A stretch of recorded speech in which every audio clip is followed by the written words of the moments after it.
On a bitter February morning in 1887 in the Dakota Territory, a woman named Sigrid Holm walked into her cabin and removed her coat. Outside, the temperature had plummeted to 42 degrees below zero.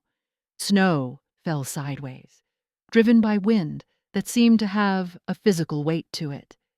The wind howled across the prairie with a sound like the earth itself was screaming in pain, and yet Sigrid stood in her cabin and felt her shoulders relax. The floor beneath her feet was warm, not hot, not uncomfortable, simply miraculously warm. Her children were sleeping peacefully on that warm floor, Anna curled up near the hearth, Martin sprawled across the corner, little Elsa tucked against little Henrik with Kari nestled between them like a kitten. Their faces were peaceful, their breathing was soft and easy. Their color was good. None of them had frostbite. Her youngest would keep all 10 fingers. That was not a guaranteed thing in Dakota Territory, not in February of 1887. That same morning, less than a mile away, her neighbor Otto Grunewald was burning through his 4th armload of wood since dawn. He had risen before the sun, or tried to. It was so dark that you could not tell if the sun had actually risen, and immediately thrown wood into his iron stove. The stove roared like it was possessed by something angry. It consumed wood the way a fever consumed a body. And despite the roaring, despite the incredible heat radiating from the metal, despite every scrap of fuel he could feed it, his children were still wrapped in 3 blankets each, and they were still shivering. They were still miserable. His wife, Maria, had asked him that very morning in the pre-dawn darkness how the Holm family stayed warm. She had seen smoke rising from Sigrid's cabin just once the previous day. A thin line of smoke in the morning. Nothing again until the next morning. How could they possibly be warm? Otto had spat into the snow and his face had turned dark with something that was part frustration and part rage. "Sorcery," he said. "That's the only explanation. Sigrid Holm is a witch and she's heated her cabin with magic. There is no other rational explanation." This is the true story of how an immigrant woman brought an ancient technology across the ocean in her memory, built it with her own bleeding hands, and changed the way America survived winter. Please subscribe to Arctic Survival. We tell the stories of the people who shouldn't have survived but did, the homesteaders who carried old world knowledge into an unforgiving new world and proved that wisdom doesn't disappear just because you cross an ocean. These are stories about the invisible technology of survival, about ancestors whispering through time, about women whose names were forgotten but whose hands changed the world. Sigrid Holm was born in 1848 in the Finnish village of Pukila, in the eastern region near the Russian border where the winters came early and stayed late. Her family was poor, not the poetic kind of poor, not the kind that poets write about in their studios, but the bone-deep kind of poor where you counted every grain of rye and knew the taste of bark bread when the crops failed. The bread made from ground tree bark had a flavor that never left your mouth, a bitterness that spoke of hunger and making do with what the earth offered when grain was not available. Her father was a woodcutter, and he cut wood in the forest with a saw and an axe until his hands bled and his back could no longer support him. Her mother had 12 children, and 8 of them survived to adulthood.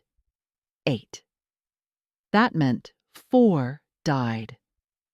That was the mathematics of survival. Money was a concept that applied to other people. People in cities, people who had options, people who did not have to watch their children to see if they had the strength to survive the winter. Sigrid grew up in a house where every decision was made based on survival, and every transaction was calculated in terms of need. You did not spend anything on comfort. You did not spend anything on pleasure. You spent only on the continuation of life. Her grandmother, Aino, was the keeper of the old ways. Aino had survived 70 winters in Finland, 70 winters of cold that could kill you if you made a single mistake. She had learned every trick that cold teaches you, and she had learned the hard way, with her hands and her body, and her stubborn refusal to die. She could predict a blizzard by the color of the sky 3 days before it came. She could read the wind. She could set a broken leg with spruce bark and herbs. She knew which mushrooms would save your life and which would kill you. She could deliver a baby in a snowstorm. She had delivered more than 50 babies in her lifetime, and she had brought most of them into the world safely. And she knew about fire, not just how to make it, but how to make it work hard, how to make it stretch across an entire season, how to ask it for more than it seemed willing to give. Aino understood fire the way some people understand languages or music. She spoke to fire. When Sigrid was 8 years old, Aino took her into the Finnish sauna that her father had built half buried into the earth. The sauna was famous in Pukila. It was not just a place to bathe. It was a place of ritual and power and healing. People came from 3 villages over to use it, especially in winter when illness and cold seemed to settle into your bones. Aino maintained it with the care that a priest maintains a cathedral. She treated it as sacred. The sauna was built partially underground with thick logs buried in the earth and then covered with sod to insulate it. Inside, stone had been carefully arranged to create a structure that could hold heat. The stones were stacked to create walls and a floor, and when the fire burned beneath them, the stones drank the heat. In the darkness of that sauna, with steam rising around them in pillars, Aino took Sigrid's small hand, her granddaughter's small cold hand, and pressed it into the warm stone floor. The stone was hot. Not unbearably hot, but genuinely, deeply hot. It had been hours since the fire that heated it had burned out. Hours. The fire was gone, and yet the stone was still giving up its warmth. Sigrid could feel the heat moving through her small palm. It was smooth and warm, and it seemed impossible that it could be warm without fire. Sigrid was 8 years old, and she did not understand what she was experiencing, but she understood that it mattered.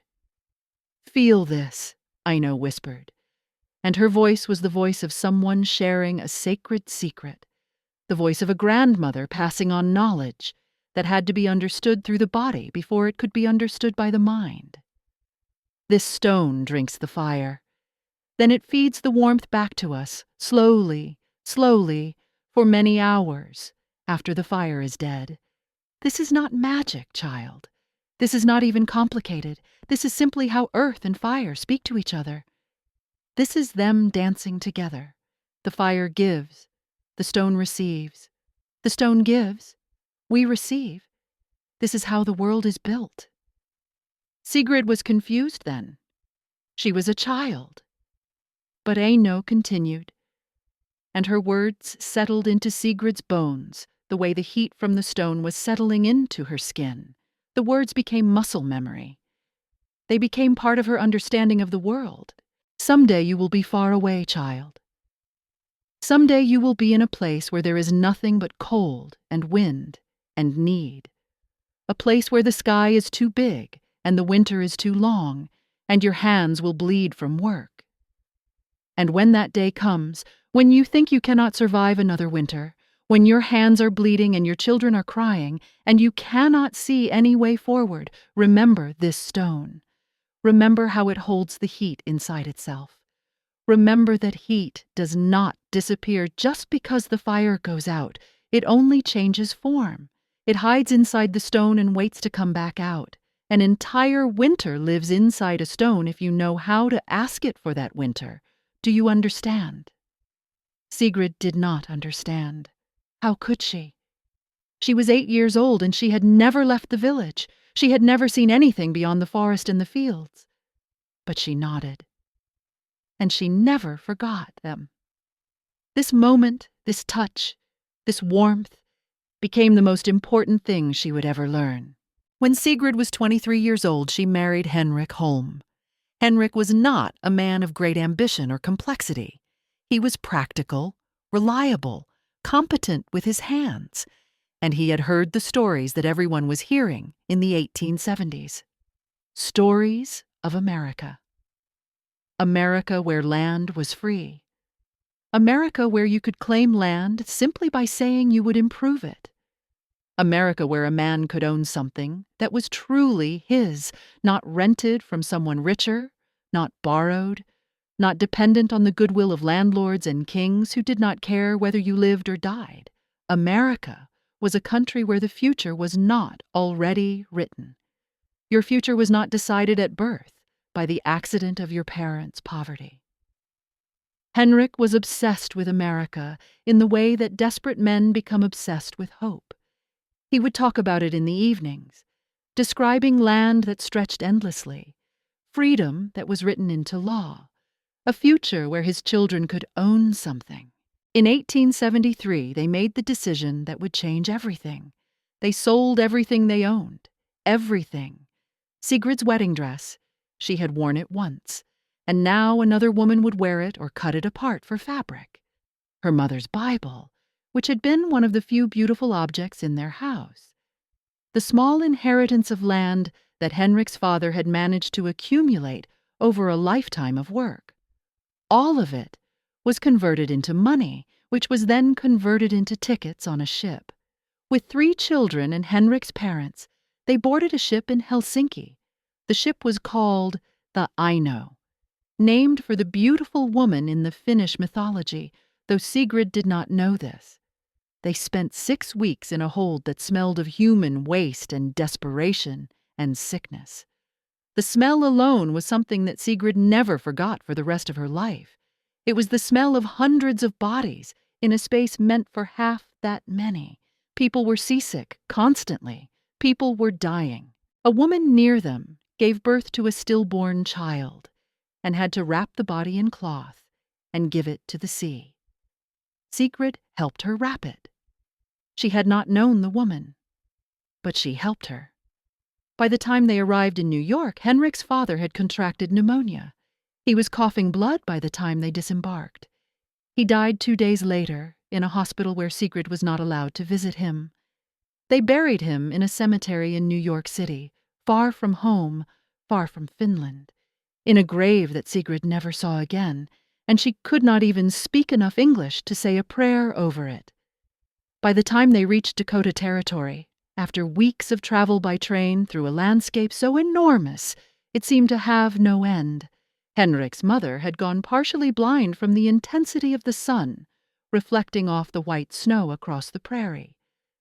The light was so bright and so consistent that it had damaged her eyes permanently. She would spend the rest of her life in near darkness, dependent on others to tell her what the world looked like. But Sigrid kept her mouth shut. She kept walking. She kept moving forward because that was what women did. That was what survival looked like. You did not complain. You did not stop. You kept moving until you reached the place where you were supposed to be. The Homestead Act had opened up the Dakota Territory in 1862. The government was offering 160 acres to anyone who would improve the land. In 1874, Henrik claimed a property near what would eventually become the town of Aberdeen. The land itself was not particularly special. It was flat. It was treeless. It was windy. But it was theirs. Henrik built a cabin from logs he had cut himself during the summer, working from sunrise to sunset, building slowly, painfully. Sigrid, pregnant with their 4th child during that summer, helped him think through every detail. They built the cabin with a stone foundation because that was what Henrik wanted, a solid foundation, something that would not shift or settle. They built it with a hearth because that was what everyone built. That was the only heating technology that existed. A hearth was simply a fireplace built inside the cabin, and you fed it wood constantly, and the heat escaped up through the chimney, and you tried very hard not to freeze to death. Then that winter came. the winter of 1874 and 1875, and it took the settlers by surprise because no winter in Finland or Sweden had prepared them for what Dakota cold actually was. Finnish cold was cold, yes, but Dakota cold was something else. Dakota cold was relentless. Dakota cold was alive. It was not just the temperature, it was the wind. It was the dryness. It was the consistency of it. There was no reprieve.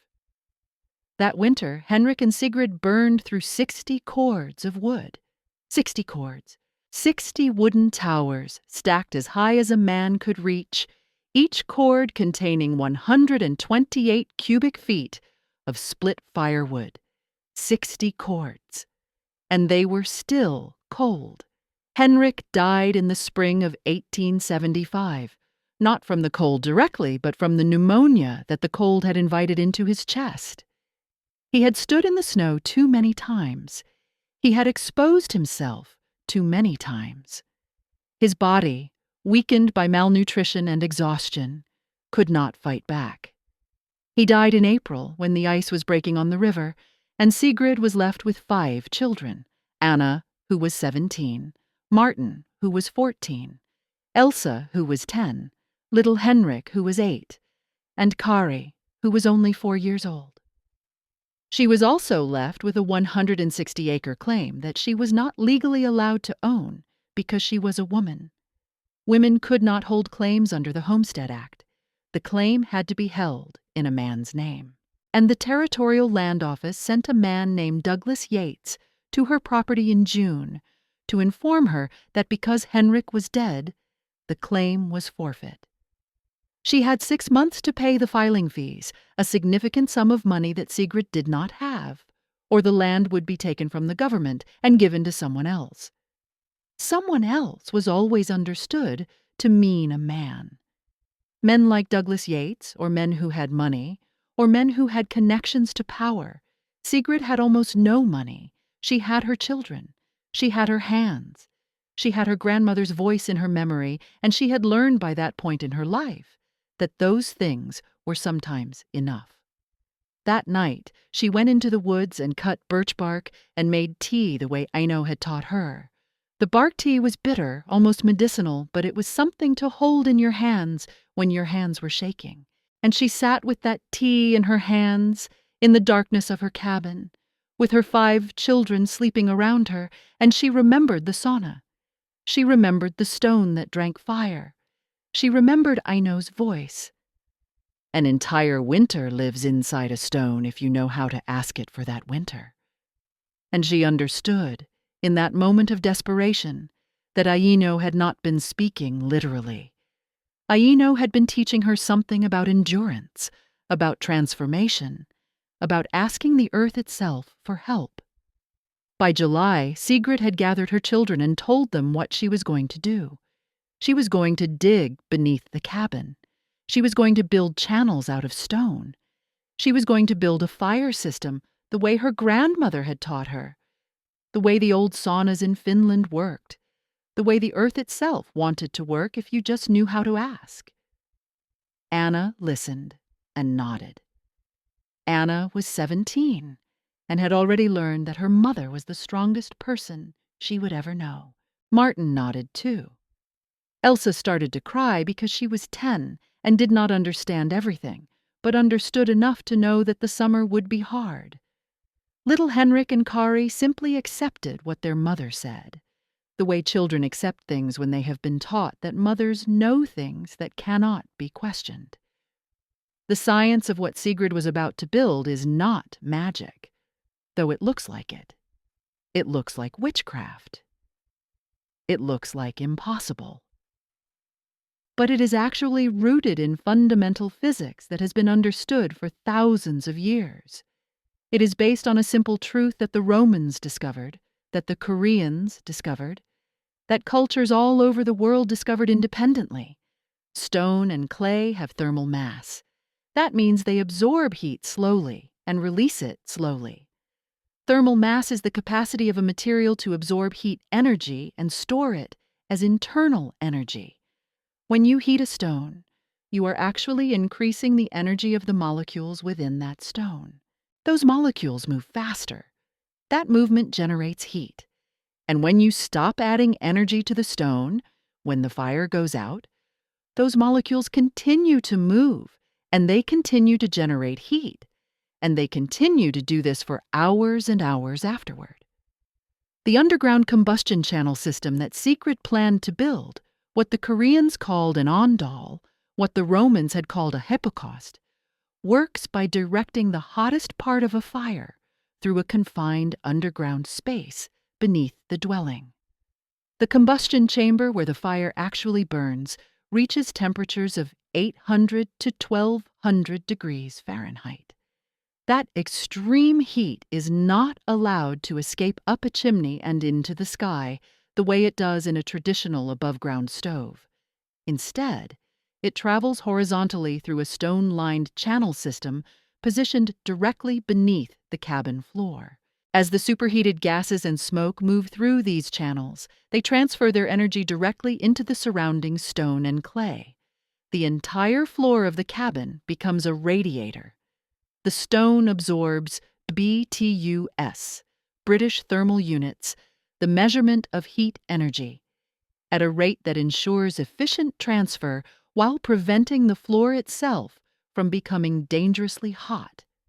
A single fire, burned for 6 to 8 hours in the evening, will release enough heat into the stone mass that the floor itself will remain warm enough to sleep on for 12 to 16 hours afterward. The stone acts as a thermal battery, storing energy and releasing it on a schedule that matches human need rather than the schedule of the fire.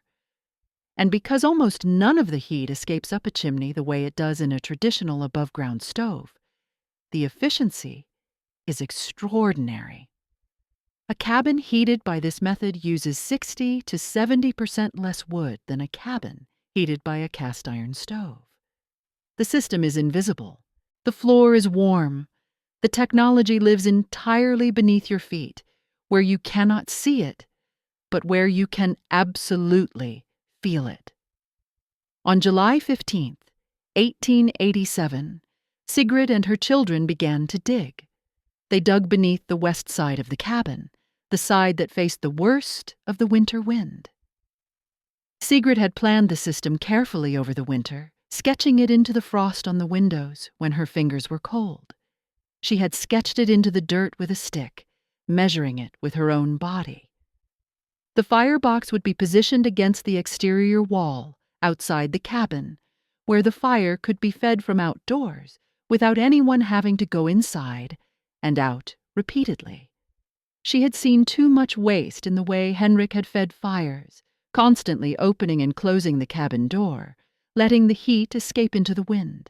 From there, the hot gases would travel through a network of channels, some straight, some curved to increase the length of the path and the contact time with the stone, and finally exit through a chimney at the far end.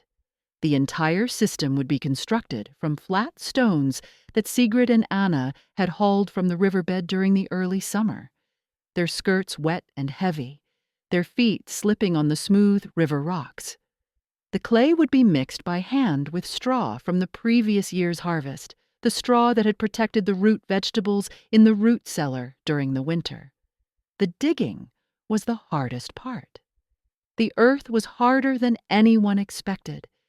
It had been compacted by the winter, frozen and refrozen, and by the time they reached the necessary depth, about 4 feet below the cabin, they were digging through a layer that felt almost like rock. It was not rock. It was earth that had been frozen solid for 6 months and then baked hard by the summer sun. The earth did not want to give way. Sigrid's hands blistered within the first 3 days. The blisters were on her palms, on the inside of her fingers, on the fleshy part at the base of her thumb. By the end of the first week, she had large bleeding sores across both palms. The sores were deep. They went through the calluses that she had built up over years of work in the field and in the house. She wrapped them in cloth made from an old apron and kept digging. The cloth would become soaked with blood and clear fluid, and she would change it in the evening and wrap her hands again before sleeping. In the morning, the dressing would be stuck to the wounds, and removing it hurt more than the work itself. Anna dug beside her, and the two women worked in a silent rhythm, lifting earth, loosening stone, widening the channels. Anna was 17 and had the strength of a young woman who had worked her entire life. Her body was strong.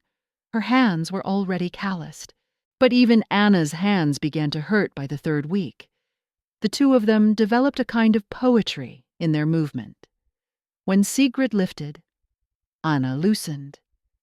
When Anna loosened, Sigrid lifted, rest and labor alternating like breathing in and breathing out. Martin hauled the excavated earth away in buckets, carrying load after load from the dig site and spreading it across the field. He was 14, strong, and beginning to understand that his strength was not inherited, but earned. Every bucket he carried was proof that he was becoming a man. Elsa and little Henrik laid out the stones that Anna carried from the river, arranging them according to Sigrid's specifications. Sigrid could not be everywhere at once, so she had to teach her children to see the patterns, to understand what she was building before it was built. She would stop and show them. She would point and explain. Here the channel needs to be straight for this distance. Then it turns. After the turn, it must be slightly wider so the gases can slow down and transfer more heat. Elsa was 10 and could understand this. Henrik was 8 and mostly just wanted to please his mother, so he arranged the stones the way Elsa told him to. Kari mostly sat and watched, and sometimes he ran to get water for the diggers, a wooden pail clutched in both hands, his legs working hard to carry the weight. He felt very important because his mother had given him the most important job of all, making sure that everyone could drink when they got thirsty. The work continued every day, in the heat of July and August, and Sigrid felt her body changing. She felt herself becoming stronger. She felt herself learning things that she did not have names for, understanding the earth and stone and fire in a way that went deeper than words. By August, the combustion chamber was complete. It was a rectangular stone box, about 3 feet deep and 4 feet long, positioned against the exterior wall. It had to be built solidly because it would contain fire, and the fire had to be contained completely. By early September, the main channel was finished, a 12-inch wide tunnel 3 feet tall that ran the entire length of the cabin's footprint, about 30 feet. The tunnel had to be exactly the right size. If it was too narrow, the gases would not flow properly. If it was too wide, the gases would not be in contact with the stone long enough. 30 feet of stone-lined channel was the right length for a cabin this size. By late September, the secondary channels were in place and the whole system was lined with clay that Sigrid had mixed by hand. She used a formula that Aino had taught her: clay, sand, and straw, pounded together until it was as thick as porridge. They applied it carefully, layer by layer, to create a smooth surface that would not crumble when heat passed through it. The clay had to be able to withstand temperatures of up to 800 degrees without fracturing. It had to be stable. It had to be strong. By early October, the cabin floor was finished. Stones laid side by side, fitted as tightly as possible, sealed with more clay. The floor was beautiful.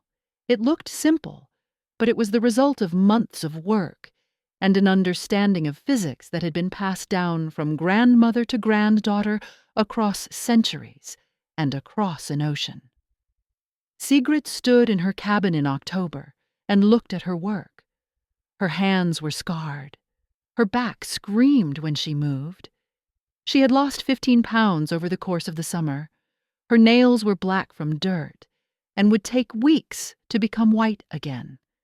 But her floor was warm to the touch, even in the cool autumn morning. Winter was coming, and this time Sigrid was ready. Sigrid. The first person to notice was Otto Grunewald, their nearest neighbor, who stopped by in October to ask if Sigrid needed help with anything. Otto was a good man generally. He was not intentionally cruel or malicious, but he was conventional in the way that people who have survived by following rules tend to be. He had survived by doing what was expected. He was not prepared for someone doing the unexpected. When Sigrid showed him the underground system, Otto nodded politely, thanked her for showing him, and his face betrayed his actual thought. She was wasting her time. She was a widow, making things more complicated than they needed to be. "It's a nice idea, Sigrid," he said, and his voice was kind in the way that voices are kind when they are speaking to someone they believe to be slightly mad. "But it won't work. Stone doesn't hold heat like that. You need a real stove, a traditional stove. That's what burns hot and long." His wife, Maria, visited a few days later and reported to all the other women in the settlement that Sigrid Holm had gone strange with grief. "She dug holes under her cabin," Maria said, and her voice was not unkind, but it was definitive. "And she filled them with stone. She says the floor will heat her house. Everyone knows that's insane. Poor woman. The wilderness has broken her mind." By November, when the first serious cold came, nobody was talking about Sigrid's floor as a curiosity anymore. They were talking about it as proof of madness. She was the widow who had gone crazy. She was the woman who did not understand how the world actually worked. In November of 1887, the first major cold snap arrived. The temperature dropped to 15 degrees below zero and stayed there for 2 weeks. This was genuine cold, the kind that can kill you if you make a single mistake, but not the catastrophic cold that was coming. Otto burned 12 cords of wood in those 2 weeks. 12 cords. He had anticipated burning 6 or 7. He had miscalculated. His wife, Maria, spent her days hauling wood from the shed to the cabin, and her nights shaking beside their iron stove, which they kept roaring at all hours. The stove was fed constantly. They did not sleep. They could not sleep. If the stove went out, the temperature inside the cabin would drop so quickly that frost would form on the interior walls. Sigrid, meanwhile, lit a fire in her combustion chamber each morning. She built it with care, feeding it wood slowly, the way her grandmother had taught her to feed fire. Not frantically, but with intention. She let it burn hot and clean for about 6 hours. Then she sealed the dampers, simple wooden panels that she had designed herself, and the fire was left to cool slowly, its heat trapped in the stone below. The stone drank that heat. Slowly, incrementally, the heat rose through the floor. By evening, her cabin was warm. Not roasting, not uncomfortable, but warm, genuinely warm. Warm enough that her children slept without piling on extra blankets. Warm enough that frost did not form inside the windows. Warm enough that she could sit down in the evening and feel the stone beneath her feet and think of Aino. Her hands were healing. Her children's cheeks had color. The madness was working. Then came January 1888. What happened in January 1888 would be remembered for the rest of people's lives. It would be remembered as the year of the Great Freeze, as the winter of impossible cold, as the winter that tested the very limits of human survival in the Dakota Territory. The temperature did not rise above negative 30 degrees Fahrenheit for 47 consecutive days. On the 15th of January, it reached negative 42 degrees. On the 23rd, it reached negative 44 degrees. On the 31st, the mercury in the thermometers could not register the temperature anymore. The instrument simply stopped working. People died. A man named Carl Svensson went out to his barn to feed the livestock, a distance of perhaps 100 yards from his cabin. He had done this every day of his life. But the cold was so intense that it disoriented him. He became confused. His lungs hurt. His mind was not working properly. He could not find his way back to the cabin, though he was close to it. He was found 3 days later, frozen solid, standing upright in the snow. They had to thaw him out before they could bury him. A woman in the settlement named Greta Miller went into labor in a blizzard. There was no doctor. There was no possibility of getting a doctor. No one could travel. She died, along with her baby, because the cold was too intense and the isolation was too complete. The whole settlement was in a state of collective desperation.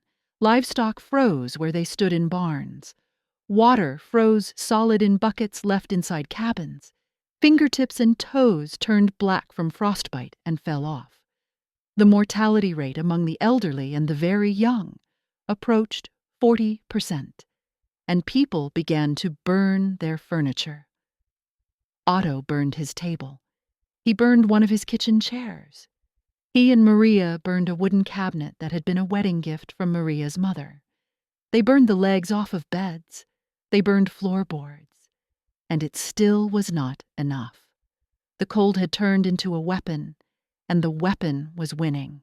On the morning of January 24th, 1888, with the temperature at -41 degrees, Otto Grunewald finally came to Sigrid's door. He did not knock. He had stopped believing in the social conventions that separated one home from another. His survival instinct had overridden everything. He had burned his entire supply of wood the night before. His supply that was supposed to last until March, it was gone. He and Maria and his children had sat in the darkness for an hour because he could not bring himself to burn the last of the furniture. But the cold was unbearable. The thermometer in the cabin had frozen.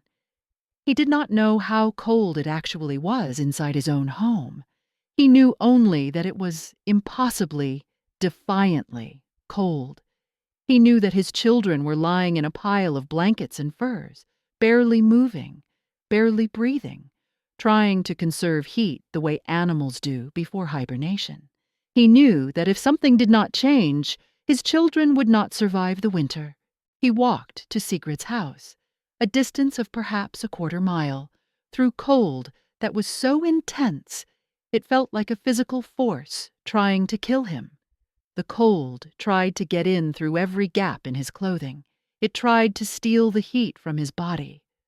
But he walked, and when he reached the door, he did not have the strength to knock properly. He just opened the door and stepped inside, and he felt it immediately. The warmth. Not the warmth of a cabin heated by a roaring stove, which would have been an oven at the center and bitterly cold at the edges, the kind of heating that burns you on one side and freezes you on the other. Not the uneven, desperate warmth of a place where people were burning the last of their possessions, but even warmth, radiating warmth, the kind of warmth that comes from beneath the earth itself, the warmth of the stone beneath his feet. His feet. He was standing on warm stone. The floor was warm. The feeling came up from the soles of his feet and seemed to travel through his entire body. Otto stood in Sigrid's cabin and began to cry. He just stood there and wept, his shoulders shaking, his hands hanging at his sides. He did not make any effort to hide it. Sigrid stood back and said nothing, because she understood. She understood that he was weeping because he was warm, because for the first time in 47 consecutive days, he had stood in a place where his teeth were not chattering, where his fingers were not numb with cold, where the weight of the cold had lifted even slightly. She understood that he was weeping because he could now see a path forward. His children would not die. Otto turned to Sigrid after he had wept, and his voice was different from anything Sigrid had ever heard in it before. It was the voice of someone who understood that they owed their life and the lives of their children to another person. "Show me everything," he said. His voice was not the voice of someone asking a favor. It was the voice of someone asking for survival. It was the voice of humility. That day, Sigrid and Anna took Otto through the entire system. They showed him the combustion chamber, and they explained how the fire was built there. It was not like his stove. The fire needed to be built carefully with small pieces of wood arranged to allow air to flow around them. The fire needed to breathe. They showed him the channels that ran beneath the floor, stretching across the length of the cabin, a complex network of stone passages that looked like something that had been grown by the earth rather than built by human hands. They showed him how to build the fire, how to let it burn hot and clean for about 6 hours, how to seal the dampers when the fire had reached its peak so that the heat would be trapped in the stone. They showed him how to clean the ash from the channels, a job that Anna did every morning, crawling into the darkness beneath the cabin with a broom made of bundled grass. They explained the physics as best they could, how the stone drinks the heat, how the heat comes back slowly, how one fire could warm the cabin for most of the following day. Otto listened with the desperate hunger of a man who has been starving, and his face showed the transformation of understanding. The wilderness had not beaten him. There was a way forward. His children would not die in the cold. There was knowledge that had been brought across an ocean, knowledge that had been passed down through generations, and now it was being given to him. By evening, he began carrying stones for his own system. He and Sigrid stood in the freezing cold and gathered stones, and his hands were burning with cold, but he did not stop. His son joined him, working in the cold despite the dangerous conditions, moving with purpose for the first time in weeks. And then Martin came to help because Sigrid told him to. And then other young men came, understanding that helping Otto meant helping themselves and their families. They worked at night by firelight, carrying stones, digging channels, their breath visible in the frozen air. By February 15th, 1888, Otto's cabin had the system installed. The work had been completed just in time. Otto sealed the dampers for the last time that winter, and he felt the heat being stored in the stone beneath his feet. The cold continued for another 3 weeks. The year of the Great Freeze did not end until late February. But Otto and Maria and their children slept warm. Otto's wife, Marie, who had been skeptical, who had believed that the whole thing was madness, stood on the warm floor and cried the way Otto had cried when he first felt the warmth. The children slept without piling blankets on top of each other. They slept the way children were supposed to sleep, peacefully, without fear. And as people began to realize what had happened, as people began to understand that one woman's madness had actually been genius, they came to Sigrid's door. They came in the darkness of late January and February, when the cold was at its worst. And they stood in her warm cabin and felt the truth beneath their feet. They came with humility. They came with gratitude.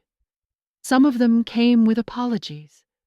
The ones who had said she was mad, who had said the wilderness had broken her mind, now stood in her cabin and saw the evidence of her brilliance. They came with thanks that were too deep for words. Otto came to her, and he took her hand. His hand was rough from work, scarred like hers, and he held her hand and said, "You saved us. You saved our children." Sigrid said nothing. She simply nodded and squeezed his hand. Some truths do not need to be spoken. By the spring of 1888, 7 new systems were built in the settlement. By the fall of 1888, there were 15. By the spring of 1889, there were 30. The knowledge spread, the way knowledge spreads among desperate people, like fire itself. Survival is contagious. Success is contagious. The families in the settlement had discovered an entirely new relationship with winter. They were no longer fighting it desperately. They were no longer hoping to survive it and praying they would make it through. They were learning to live in partnership with it. A man who had come from Germany taught the technique to his relatives back east. A woman who moved to Minnesota shared it with her neighbors there. The knowledge was passed hand to hand. family to family, through networks of immigrant communities who had not yet been fully absorbed into American culture, who still had grandmothers who remembered ancient ways. Within a generation, underground floor heating systems had appeared in homesteads across the entire northern United States, though many people had already forgotten where the knowledge had come from. They thought it was their own discovery. They thought someone else had figured it out. But it had come from Sigrid Holm, and it had come from her grandmother before that, reaching back through centuries. Sigrid's children had been transformed by the experience of building the system. Anna, who had worked beside her mother in the digging and the construction, became the woman that the settlement went to when they needed advice on building their own systems. She became known for the perfection of her systems. People said that Anna's systems were so well built that they would still be working 100 years later, and in fact, some of them did. She married a man named Johannes, and together they built the finest heating system in the entire region, with channels so carefully constructed that the system remained efficient for more than 70 years. Their own cabin became a teaching space. People came from all over Dakota Territory to see Anna's work. She had inherited her mother's gift for understanding how stone and fire spoke to each other. Martin went to work for the railroad, but he spent his evenings and weekends teaching other workers how to build floor heating systems for their winter homes. The railroad workers lived in camps in places where the winters were brutal. Martin knew that these men had families, children, wives who had to survive the cold. He trained more than 100 people in the technique, and his knowledge spread through the railroad networks to workers in Minnesota, Wisconsin, and Montana. Elsa became a teacher in a small school in Aberdeen, and she created a mathematical curriculum based on calculating the BTU requirements for different cabin sizes. She taught students to understand heat transfer, to understand thermodynamics, to understand that science was not something that existed only in books, but something that lived beneath the floor of every cabin. Her work was revolutionary because she made abstract physics into something that a child could understand by standing on a warm floor. Little Henrik took over his mother's land and became a successful farmer, using the heating system as the foundation of a thriving homestead where he raised 8 children. All of his children learned the technology. All of them carried it forward. His granddaughter wrote a technical manual about the system that was used in agricultural colleges for decades. Carrie, the youngest, studied geology at a university in Minnesota and spent his life analyzing soil composition and thermal properties. He published more than 40 papers on the subject of thermal mass in building materials, papers that were read by engineers across the country. He became famous in academic circles, and young engineers would cite his work.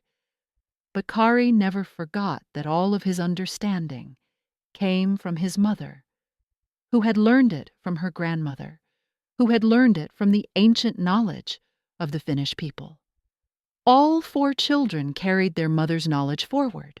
All 4 of them built lives that would not have been possible without the winter their mother had spent bleeding and digging and remembering her grandmother's voice.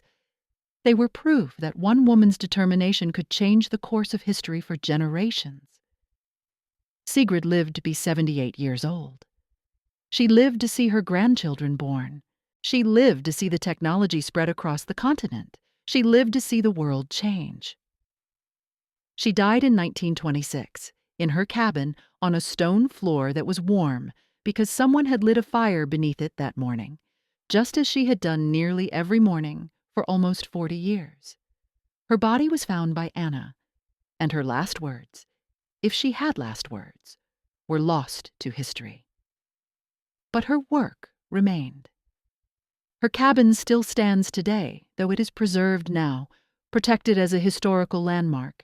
If you visit it, you can see the underground channels. You can see the combustion chamber. You can feel the stone floor. And if you put your hand down on it, you can imagine the warmth that once radiated from it. The fire that lit her winter is long gone, But the knowledge is still here. The knowledge is everywhere. 138 years after Sigrid built her system, the global radiant floor heating market is worth $7 billion. $7 billion. 7. Major corporations manufacture systems based on the exact same principle that Sigrid built with her own hands and her grandmother's memory. Modern radiant floor heating is installed in homes across the world.